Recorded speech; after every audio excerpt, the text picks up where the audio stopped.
Hey there, Barnwell folks, and welcome to another cooking segment with Clemson SNAP-ED. Hope you guys enjoy this one.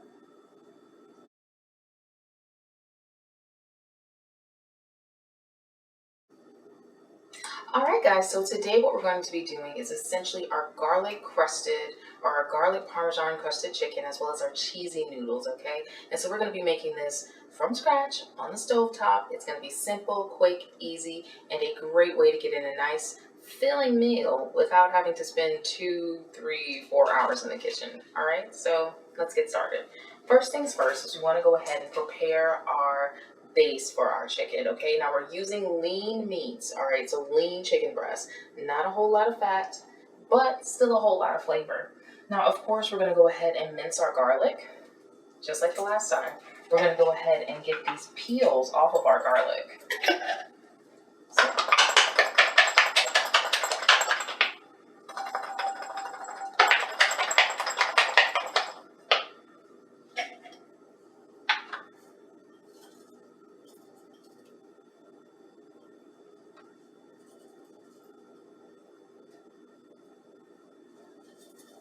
Oh, looks like there's still one more in there.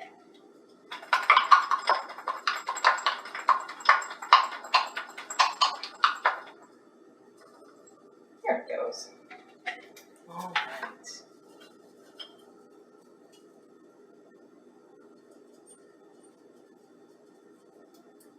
And voila. Let's go ahead and set these guys to the side. And then we're going to go ahead and mince this, and I'm going to find a knife. All right, so now we're just going to go ahead and mince up that garlic. And again, mincing is just a fancy way of saying cut it into really teeny tiny pieces.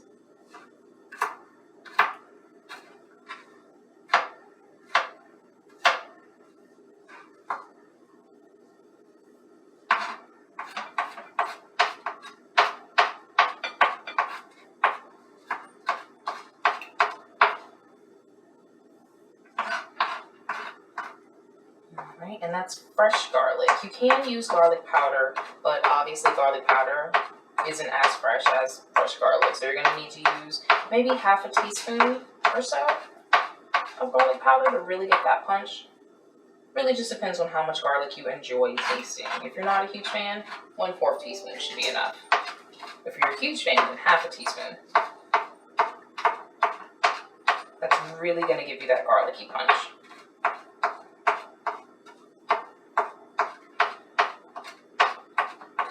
And again, this is just going to be the base for our chicken breast.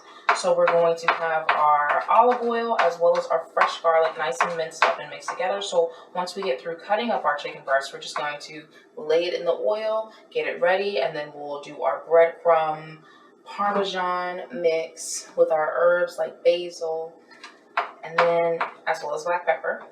And then we're going to lay that out on a nice pan, let that bake for about 30 minutes. And then in the meantime, we'll do our cheesy noodles that we're going to throw just underneath our Parmesan chicken, our garlic Parmesan encrusted chicken, yes. All right, so now that we've got that garlic nice and minced up, I'm gonna go ahead and throw that in my bowl here. Make sure I don't use the sharp side of this blade to do that. All right. So I'm going to go and toss that to the side. And then I'm going to get my 2 tablespoons of olive oil.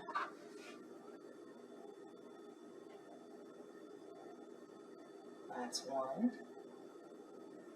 And remember, you don't have to pour everything directly over the bowl if you don't have a steady hand. You can have a bowl to the side, pour it in, and then add it to whatever you need to. That way any excess that kind of spills over doesn't get into your main bowl.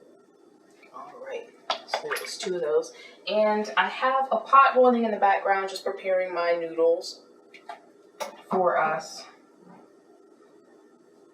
All right, give that a little swish. Now we have that going on.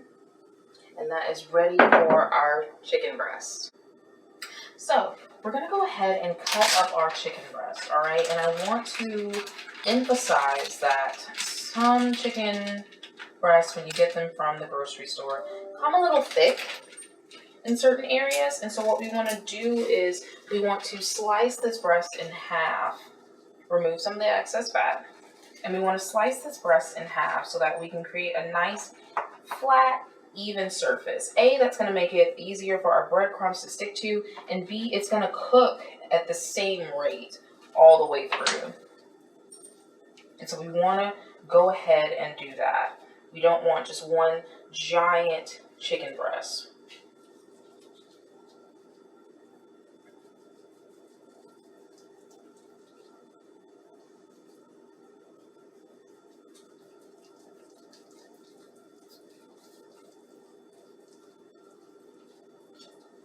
Okay.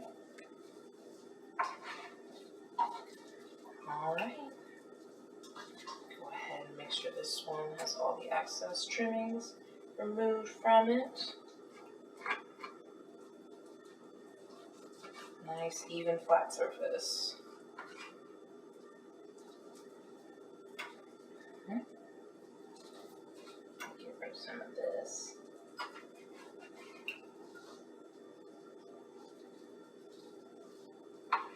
All right, so we've gone ahead and done that. And of course we have our nice flat breast. Now we've gone ahead and gotten that chicken cut up, but of course we have to make our Parmesan bread mixture, all right? Now that's essentially going to call for breadcrumbs. And they can be plain breadcrumbs, Italian breadcrumbs. Just always remember to read that nutrition label so that you're not intaking too much sodium, all right? But it's going to be about a cup of breadcrumbs, 2/3 cup of Parmesan cheese, freshly grated or store-bought, completely up to you. And then 1 teaspoon of dried basil leaves, 1 teaspoon, and then 1/4 teaspoon of black pepper. And when that's all mixed up, we're going to have a nice, perfect little blend of breadcrumbs and Parmesan cheese for us to dip our chicken breast in. So let's get to it. So the first thing, of course, we're going to do is dip our chicken into the garlic and olive oil mixture, all right? And again, that was minced garlic. It was just 1 clove that we minced up. Okay, shake off some of that excess. And then we're going to dip it into our breadcrumbs. And we want to make sure that we press down just a little bit to make sure that we get enough of the crust on there. And you want to make sure that you get the sides of the chicken breast covered as well. And again, we went ahead and filleted or sliced into thin pieces so that they can cook evenly and that they can cook at the same rate. So we're not going to have one big chunk of chicken and then a very small sliver of chicken. It's all going to be the same. And again, we just want to press down in there and make sure that chicken breast gets nice and covered. All right. And of course, once we're done with this, we're going to go ahead and get onto our cheesy noodles, and we'll be making that cheesy sauce from scratch, of course. So that way you can control how much salt you put in there and the different seasonings. Now, for our cheesy noodles that we're going to do today, we're not going to add too much to it. It's just going to be cheese, a little bit of black pepper. But for the most part, it's still going to be good. And of course, we're going to lay our chicken breast right on top of that bad boy. And so we got that nice and breaded. I'm going to lay that out on my plate. Let that rest. Let it rest. And then we're going to take our second chicken breast and dip it in that garlic and olive oil mixture. All right, get that nice and lathered up. All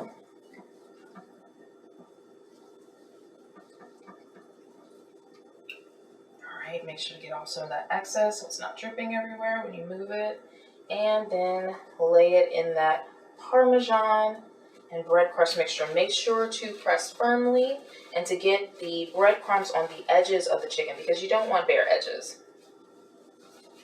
Press it down firmly. And again, remember to let it rest. Give it a couple minutes.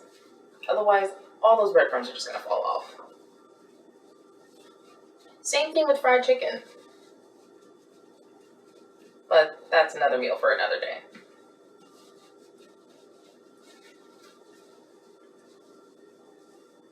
Alright, pressing it firmly, making sure we get all the edges nice and covered. And again, that olive oil is going to help this brown up really, really well. Alright.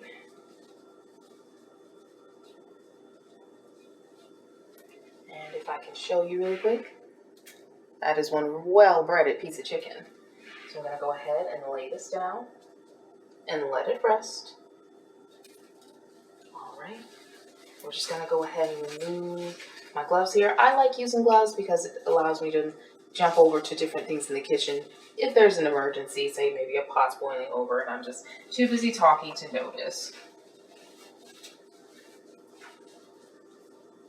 But there we go. So we'll let those rest, and we're going to start transferring over to our stove area to go ahead and put the chicken breast in at 350 for 30 minutes, and then of course get our cheesy noodles done. So let's do that. All right, so now that our chicken is in the oven again at 350 for about 30 minutes, that's gonna go ahead and brown up. We're gonna start smelling, well, I'm gonna start smelling that delicious breadcrumbs, garlic, Parmesan, all of that good stuff. Even that sweet basil is gonna start to come through. So we're gonna go ahead and again, get our noodles going. So I had our pot of water going in the background. I'm just gonna crack these up. You can use any noodles you want for this recipe, all right? They can be elbow macaroni, they can be our spaghetti noodles that I'm using here. One of the things that I enjoy the most about this recipe is that really, it's a throw in what you have kind of deal. So it doesn't have to be perfect, and it doesn't have to be, you know, exact amount of Parmesan or the exact amount of noodles or things of that nature. If you have some leftover, let's say you have some leftover meatloaf, you can cut up some meatloaf and do it. If you have some leftover vegetables, you can cut up those vegetables and do it. It's really up to you.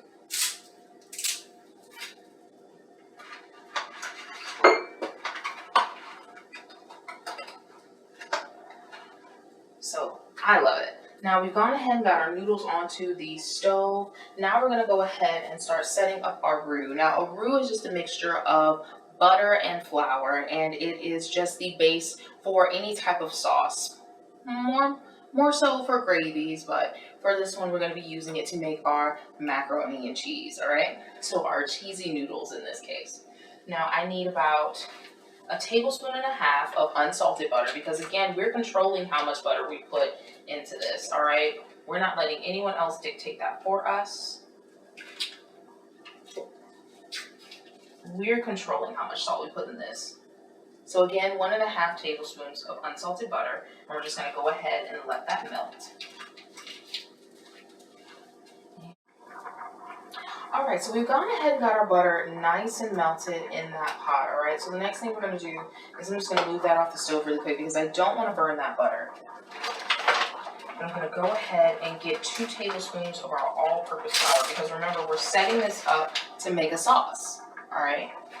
So just like you would with any gravy, you're gonna go ahead and get the fat melted, the fat being that butter, and then you're going to go ahead and add a thickener, which would be that flour.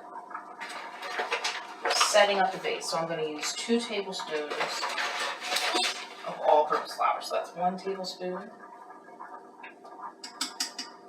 All right, and then another tablespoon.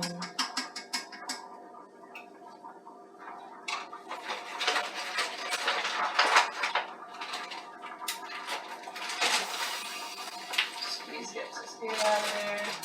All right, getting that out of my way. All right, so now we have our flour in there, and we're just gonna go ahead and stir that up. And remember to keep your eye on it. This isn't the type of thing you wanna just leave sitting on the stove. This will burn. It will burn very easily, all right? So we went ahead and mixed that up. Now I need 1.5 cups of non-fat milk. Now I personally prefer an almond milk, but you can use 2%, 1%, skim milk. So long as it is a non-fat milk, you're on the right track.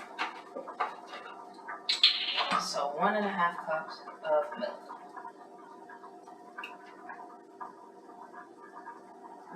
And I'll take the opportunity to show you this. So as you can see, got a nice thick paste going on there. That's what's going to set up the base for our sauce. So I'm gonna go ahead and add in 1 cup of milk. Give that a nice stir to combine those ingredients. And again, that flour acts as a thickener. go ahead, I'm gonna multitask a little here. Mix up those noodles just a little bit, make sure they're cooking evenly. Because they are just bubbling. Alright. We are almost there with those noodles. Alright. Sauce going strong. Now I'm gonna add in that 1/2 cup now.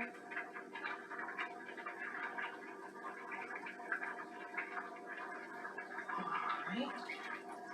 So 1.5 cups of non-fat milk. That has been added in there. And go ahead and throw that back in my dish. Alright, now we're going to give this a nice stir, continuing to do that, making sure it does not burn. Again, this is not the type of thing you want to just leave on the stove. It will burn.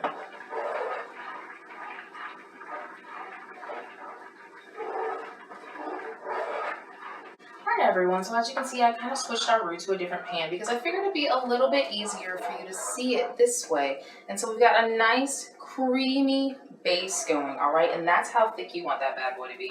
Now, this recipe can be found on the website of our amazing partners, cookingmatters.org. And again, this is just a fun, quick fix, easy recipe for you all to do. And remember to follow those directions, alright? Follow them the first time, and then when you're ready to be a little recipe pirate and do your own thing, then definitely do that. Alright, so we got our base going. And now the next thing we're going to do is we're going to add our cheese. Now you can do freshly grated mozzarella cheese as the recipe calls for. I have got some white cheddar cheese that I am super excited to use today. So we're going to go ahead and throw that in there and get that nice and melted down. I'm going to snatch that off the stove just quick, just really quick so it doesn't overcook on us. Because again, this is very quick to burn. Very quick to burn. Alright, so I got some nice cheese that I'm going to add in there. You can use cheddar cheese, sharp, mild. You can use mozzarella. I'm going to be using my white cheddar here because I'm so excited to really taste that and to see what that's going to be like. There we go.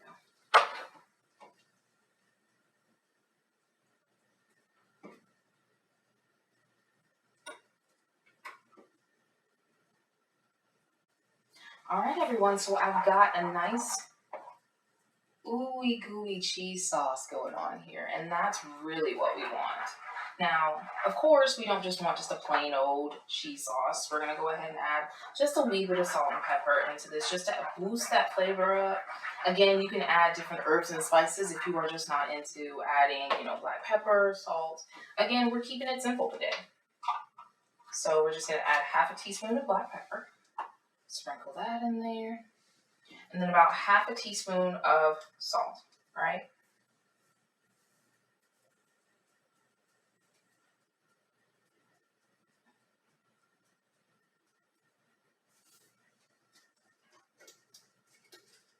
All right, and then we're going to sprinkle that on in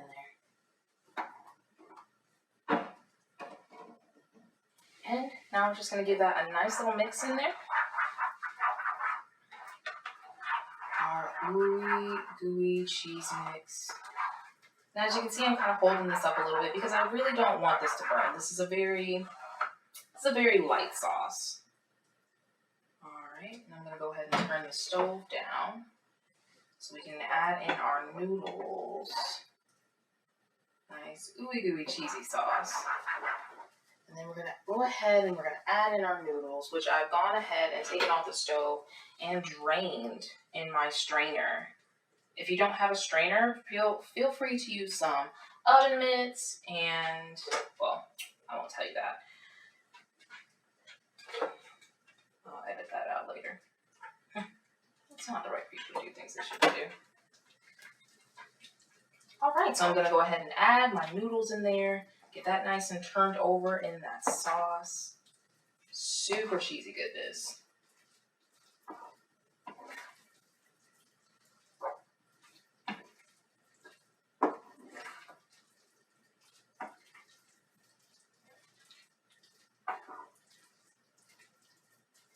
And you can add a little bit of cream cheese to add a little richness and a smoother texture. But, voila, she's done.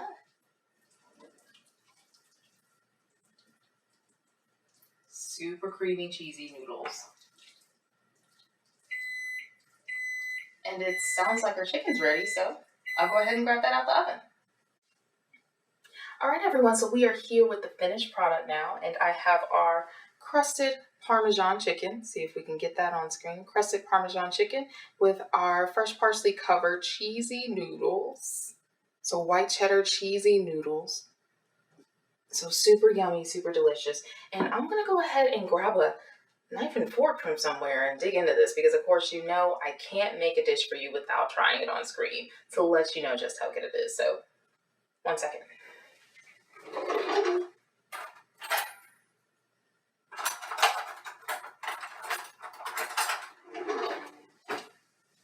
All right, here we are. Moment of truth. All right, so we're gonna cut into that chicken breast. Got a nice crunch to it. All right. Get a little bit, I'm right-handed, so of course I have to shift things. I'm gonna get a little bit of those noodles and some of that chicken breast, and here we go.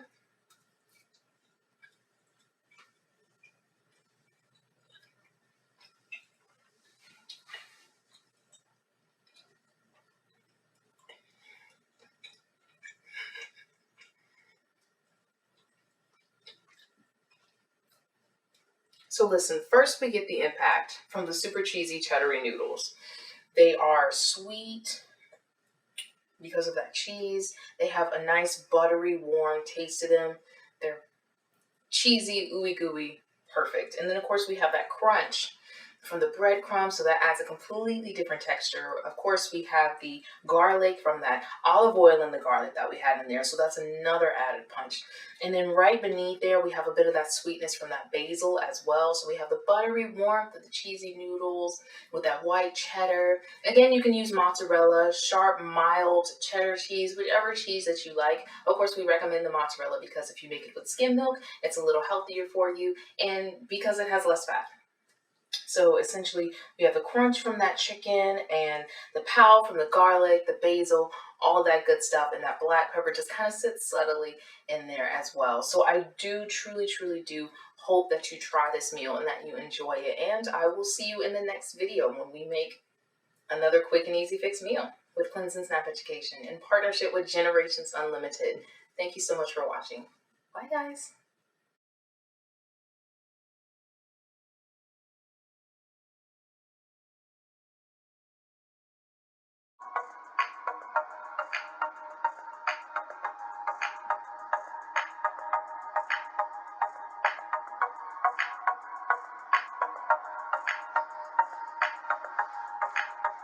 Hey guys, so the first thing we're going to go ahead and talk about today is sugar. Now, sugar usually originates from sugar cane, but it can also come from various other plants. Now, the main issues associated with a high sugar intake are obesity as well as diabetes. But the main thing I really, really want you to focus on is natural sugars versus processed sugars, all right? So we would love, love, love for you to decrease the amount of processed sugars that you intake on a daily basis. The reason being, they're just not as healthy for you. So intaking more fruits as well as vegetables tend to be a little bit better for you, all right? Now, in order to moderate our sugar intake, we're going to have to think about just what types of foods are we eating. So say, for example, I have here your ordinary 20 fluid ounce soda bottle here. Now, the amount of sugar in the soda bottle is 65 grams, okay? So 65 grams converted over to teaspoons is going to be about 16 teaspoons, okay? So 16 teaspoons in the real world tends to look like this. So this is 16 teaspoons worth of nice soda that you and your family are enjoying either right now or maybe at the cookout, maybe you had it Memorial Day. I don't know. But here's the deal. You definitely want to moderate the amount of processed sugars that you are taking in, and especially the certain products that you are eating and drinking on a regular basis, all right? So the second thing we're going to go ahead and talk about today is essentially salt. Now, salt usually originates from either salt mines or sea or mineral-rich waters that have been evaporated, okay? And naturally, the health issues that we usually tend to see with salt are high blood pressure. But the main thing that I really, really want you to focus on is the debate between salt versus salt. So which salt is healthier? Table salt, pink Himalayan, sea salt? Let's discuss. Salt, chemically speaking, is made out of sodium as well as chlorine, okay? And technically, their chemical makeup, or in their chemical makeup, some salts are less sodium heavy than others, all right? So different salt crystals have different levels or different amounts of sodium in them. But this amount is so slim and so small that really the main thing we want you to focus on is moderation, all right? That's the most important thing is moderation.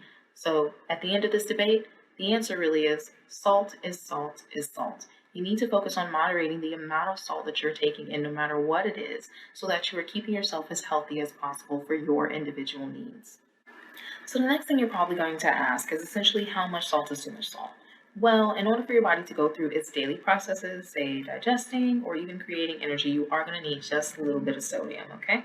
Now, what that's going to look like in realistic terms is basically 500 milligrams or 1/4 teaspoon of salt is how much your body needs to go through its daily process. Now, what we don't want you to do is go over 1,500 milligrams or 3/4 teaspoon of salt, okay? This is going to increase your risk of things like high blood pressure if you do go over this amount.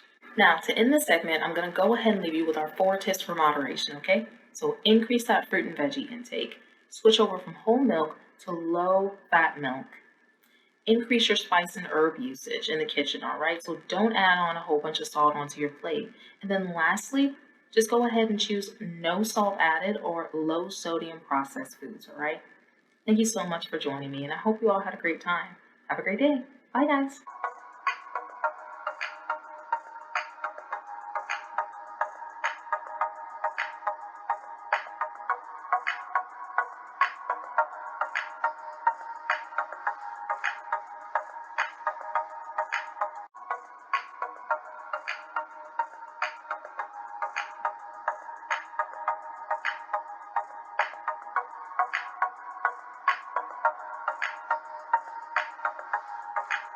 Hello, everybody, and welcome to another segment of 3-Minute Tidbits brought to you by Clemson SNAP-ED. This time, we're going to talk about nutrient-dense foods versus supplements, what they are, how they help, how they don't help. So let's get into it. First things first, we need to talk about what a nutrient-dense food is. So a nutrient-dense food is essentially a food that contains a whole lot of vitamins, minerals, and antioxidants, but a very small amount of saturated fats, as well as sodium and added sugars. Now, a vitamin supplement is oftentimes a pill, chewable tablet, powder, or even a liquid that contains a plethora or variety of nutrients that can oftentimes also be found in food. So now what we're going to talk about today is essentially supplements, the pros and cons of consuming them, as well as the nutrient-dense foods that you can get those vitamins and minerals from without, again, consuming those supplements. Our first vitamin supplement being calcium. So calcium, of course, is great for bone health as well as teeth health, and is oftentimes prescribed to postmenopausal women, women of childbearing age who, for whatever reason, their menstrual cycle stops, so say high levels of stress or high levels of physical activity, as well as those who are on a vegan diet and those who are lactose intolerant. All right. Now, when you consume too much calcium, you tend to get things like bloating, gas, as well as constipation, which is kind of the reason why when you eat too much cheese, you can't go to the bathroom. Now, naturally, you can get this calcium in more nutrient dense foods. So things like, say, dairy products, as well as kale, broccoli, Chinese cabbage, things of that nature. Now, our second supplement that we're going to go ahead and talk about is vitamin A. Now, vitamin A, of course, is great for maintaining a healthy vision as well as a healthy immune system as well as a reproductive system. And it's oftentimes prescribed to premature infants who are low in vitamin A as well as women and children in third world countries who oftentimes, due to a lack of proper nutrition, don't necessarily get as many vitamins and minerals as they need, as well as those who are diagnosed with cystic fibrosis. Now, of course, when you get too much vitamin A via supplement, the effects can be pretty detrimental, actually. So things like dizziness, nausea, sometimes even slipping into a coma or worse. I mean, too much of a good thing can be a really bad thing in this case. And of course, there are ways for you to get vitamin A in more nutrient dense foods. So things like beef liver, organ meats, as well as carrots, even dark leafy green vegetables, as well as some dairy products that have been fortified with vitamin A. So you do have your options. So the main three tidbits that I want you to go ahead and leave with today is essentially A, that in many cases, deficiencies in a lot of these vitamins and minerals are oftentimes rare. So B, always consult your doctor before you are taking any form of multivitamin or even certain specific supplements so that you're not overdosing yourself on something that you may not need. And C, always make sure that you're getting in a variety of grains, fruits, vegetables, protein, as well as dairy. Get it natural before you get in these supplements because in many cases, you're going to be avoiding those preservatives and additives that are oftentimes found within your holistic supplements, all right, especially those chewables. So this has been Samantha Pace, your health educator from Clemson SNAP-ED. Thanks for joining me today. Bye, guys.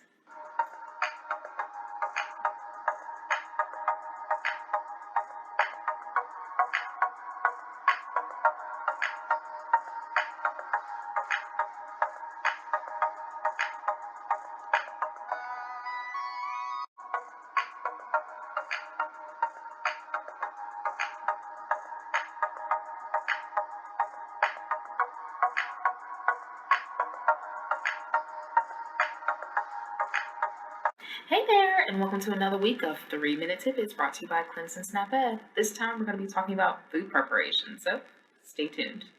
So first things first, let's go ahead and start off with just general food preparation tips, all right? So of course you want to make sure that your hands, your utensils, as well as your overall kitchen is clean, all right? We don't want any cross-contamination from anything you might have done in the kitchen earlier that could taint your food and of course make you sick.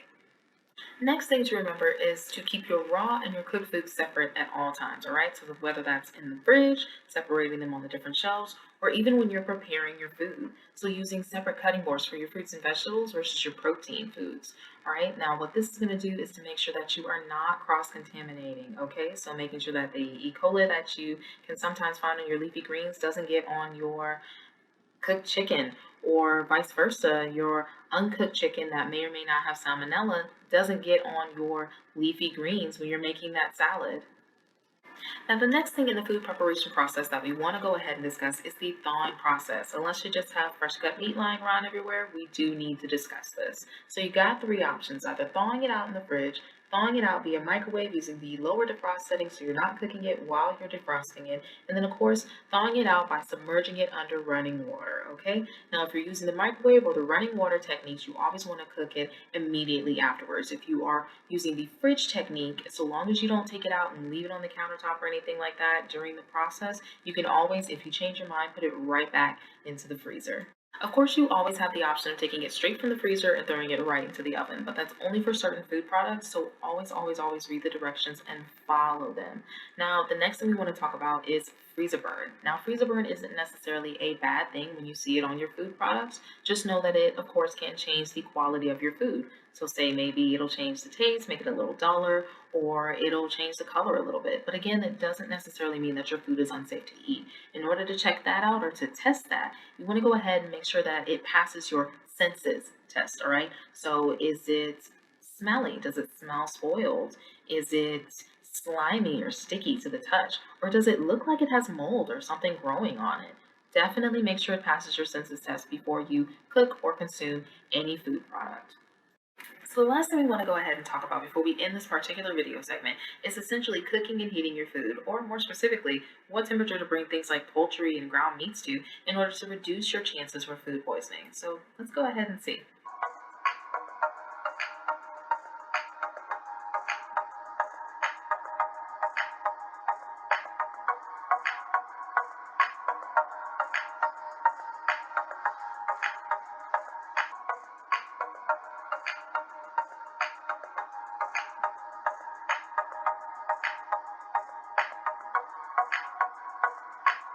Of course, the proper way to gauge whether or not your food item is at its proper temperature is to use a food thermometer. Now, naturally, you want to go ahead and pull that food item out of the pot, pan, or oil that it is cooking in before you take the temperature in order to properly gauge it, all right? So go ahead and do that. Stick the food thermometer in at either the thickest part of the meat, not close to a bone, or stick it within the other food items, say pasta dish or plate of beans, things of that nature, and to essentially use that to gauge whether or not your food is brought up to its proper temperature to again decrease your chances or your risk of foodborne illnesses. All right. Thank you so much for joining me for this video, and I hope you had a wonderful time, and I will talk to you guys again soon. Bye, guys.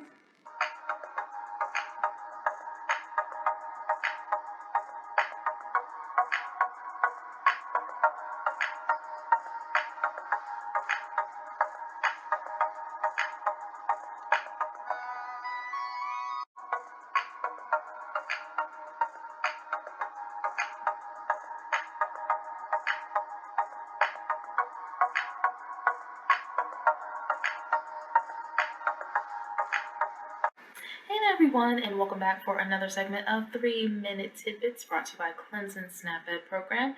Essentially, this time we're going to go ahead and talk about shopping on a budget during the COVID-19 virus, right? So stay tuned. Overall, I've got 6 tips to go ahead and share with you within this video to help you maintain a healthy budget during and after the COVID-19 virus. So our first tip is figure out what's on sale, okay? Look through those weekly ads, look through any physical or online coupons that you might have gotten a hold of, either through your store's app or through your store's online website. Go ahead and find those digital coupons, create those store accounts, okay? Figure out what's on sale so you can save yourself a little bit of money ahead of time.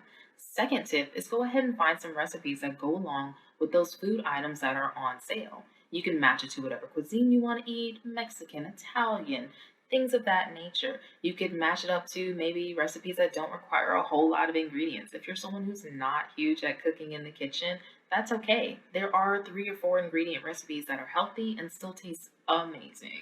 And there are even recipes that you can match to your individual diet. Say you're someone who has kidney issues, you can find recipes for that. Someone with diabetes, you can find recipes for that. Hypertension, you can find recipes for that as well.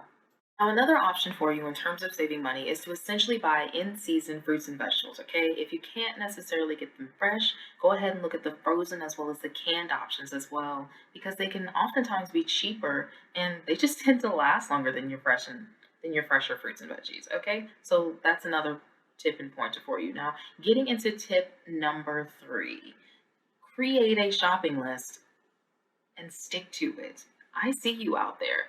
You go through the aisles, you get really excited about all these different foods that you're seeing. You think, oh, this would be good or that'd be great for a snack. And you buy 2 or 3 different things, maybe even more, that's not necessarily on the list or what you plan to buy. Put those back. Put it back on the shelf. You don't need it, all right? Make a shopping list and stick to it. That is your budgeting friend. Now, our 4th and 5th tip is essentially choosing your payment options and then figuring out how and when you're going to go to the store. So 4th tip, choosing a payment option. Do not go to the store if you know that you are not good at saving or budgeting your money with your debit card or your credit card and think that you're going to all of a sudden have discipline, all right? If you need to take out cash ahead of time, say $100, $150, or however much you're spending that week, whether it's more or less, don't be ashamed, do what you got to do. Essentially, take out the cash ahead of time. Stick to that budget. Do not use your debit and credit card. We know you know how much money you have in your account. You know how much money you're going to be able to spend. If you know that you're not going to be able to stick to it, take out the cash ahead of time. Or even use a prepaid debit or credit card. That's also another option, again, to help you stick to a specific amount of money. Now, 5th tip, of course, is going shopping, figuring out how and when you want to do that. You've got basically 3 options during the COVID-19 such and such and all that stuff. So essentially, your 3 options are going in store when it's a little less busy, using curbside pickup, or using store pickup and going inside, spending a few minutes to just grab the things that you need and then getting out quick. So now we're going to go ahead and get into our 6th and final tip or tidbit as we go ahead and close out this video. And essentially, it's just us making sure that you are maintaining your personal protection during the COVID-19 virus, right? So first things first, go ahead and maintain 6 feet or more as you're entering and exiting the grocery stores or shopping centers, wherever you happen to be frequenting during this time, all right? The next thing is to go ahead and wear a face covering. They are currently being encouraged. Of course, if you have a pre-existing condition, go ahead and look those up. They are on the CDC website. If you have a pre-existing condition, then go ahead and maybe try a face shield. They're not as close up on your face, and for a lot of people, They're a little more comfortable. And of course, use your hand sanitizer and disinfecting wipes, and do not touch MEN, okay? MEN, your mouth, your eyes, and nose while you are out in public during this time. So I want to thank you all for joining me for this video, and I hope you learned a lot. Bye, guys.